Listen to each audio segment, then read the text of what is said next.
In today's video, I will be showing you guys how to install app on Windows 10. At the bottom left corner, you can see the start icon. Click on it. Now on the left corner, you can see different options. Go to the option settings.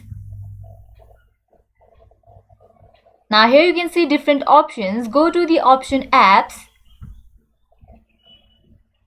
Now here you can see different apps that is available in your PC. You have to choose any of the app that you want to install. Just choose the app and then click on it. Here I am installing BlueStacks app. Now you have to click on this option install. Click on install again.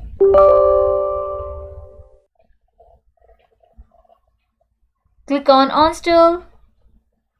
You can see that it is being installed. Click on close. In this way, you can easily install app on Windows 10. If you find this video helpful, at the end, make sure to like, share and subscribe to our channel. Thank you.